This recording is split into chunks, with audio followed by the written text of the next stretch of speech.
क्या होगा अगर रूस ने परमाणु हमला कर दिया? क्या मानव सभ्यता बच पाएगी? क्या हम आज ऐसी स्थिति में आ गए हैं जहां पूरी दुनिया खतरनाक परमाणु तबाही की ओर बढ़ रही है? यह सिर्फ एक सवाल नहीं, बल्कि एक कड़वी सच्चाई है। रूस और यूक्रेन के बीच बढ़ते तनाव ने दुनिया को एक ऐसे खतरनाक मोड़ पर ला खड़ा किया है जहां फिर से एक परमाणु हमले का डर हर पल मंडरा रहा है। दुनिया के सबसे ज्यादा परमाणु हथियार रखने वाला देश रूस यूक्रेन पर पहले ही अपनी नाराजगी जता चुका है और परमाणु नीति में हाल ही में बदलाव भी कर दिया है। लेकिन अगर यह धमकी हकीकत में बदल गई तो क्या होगा? साथियों, आज हम यही जानने की कोशिश करेंगे कि अगर परमाणु हथियार का इस्तेमाल होता है तो दुनिया का भविष्य क्या होगा। वीडियो में आगे बढ़ने से पहले हमारे चैनल को सब्सक्राइब अवश्य करें। इसमें आपको बस 1 सेकंड लगेगा, पर इससे हमारी काफी मदद होगी।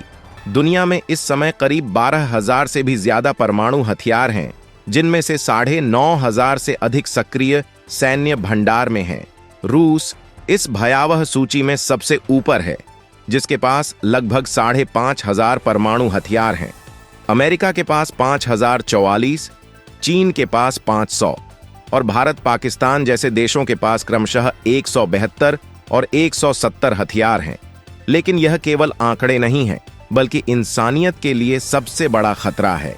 अगर इन हथियारों में से सिर्फ एक का भी इस्तेमाल हुआ तो इसका असर सीमाओं के पार जाएगा। रूस और यूक्रेन के बीच जारी युद्ध ने इस खतरे को और बढ़ा दिया है। रूस ने हाल ही में अपनी परमाणु नीति में बदलाव करते हुए संकेत दिया कि अब वह इन हथियारों के इस्तेमाल में बिल्कुल भी नहीं हिचकिचाएगा। यूक्रेन द्वारा लंबी दूरी की मिसाइलों का इस्तेमाल रूस को और उकसा रहा है।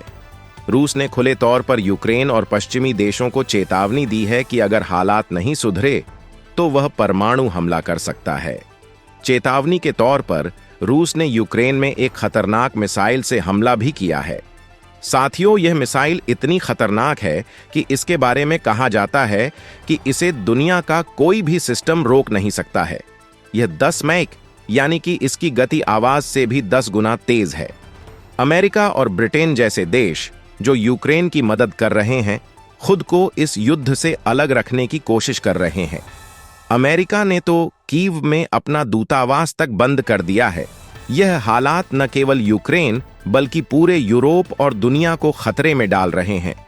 परमाणु बम के विनाशकारी प्रभाव को समझने के लिए हमें 1945 में जापान पर गिरे लिटिल बॉय और फैट मैन बमों की ओर देखना होगा। हिरोशिमा में एक बम ने तुरंत 70,000 लोगों की जान ले ली थी। साल खत्म होने तक यह संख्या 1,40,000 तक पहुंच गई थी। 3 दिन बाद नागासाकी में गिरे बम ने 74,000 और जिंदगियां छीन ली थीं। इन बमों ने केवल जान माल का नुकसान नहीं किया था, बल्कि दशकों तक लोग रेडिएशन, कैंसर और विकलांगता जैसी समस्याएं को झेलते रहे।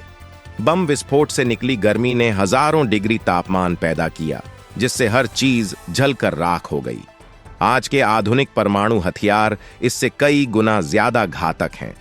इससे तो आप खुद अंदाजा लगा सकते हैं कि एक छोटा सा परमाणु बम भी कितना तबाही मचा सकता है। परमाणु हमला किसी भी जगह के पर्यावरण और मानवता पर दीर्घकालिक असर डालता है। विस्फोट के तुरंत बाद एक भीषण शॉक वेव फैलती है, जिससे 2 किलोमीटर के दायरे में सब कुछ तबाह हो जाता है। तापमान हजारों डिग्री तक पहुंचता है, जिससे हर चीज जलकर राख हो जाती है। विकिरण अर्थात रेडिएशन से कैंसर, डीएनए में बदलाव और कई गंभीर बीमारियां होती हैं।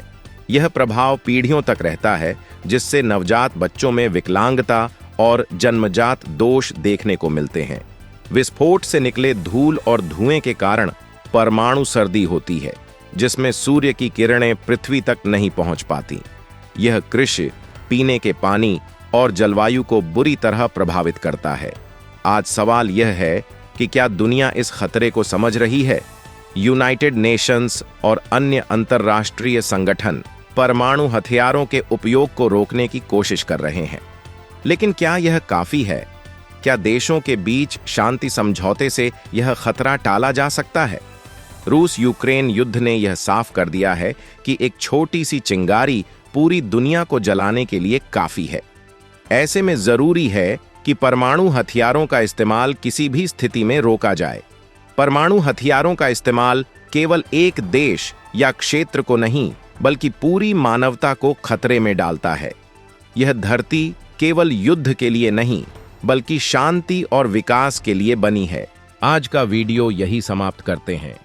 ऐसी ही रोचक खबरों को जानने के लिए हमारे चैनल को सब्सक्राइब जरूर करें। मिलते हैं अगले वीडियो में किसी अन्य खबर के साथ। तब तक के लिए जय हिंद।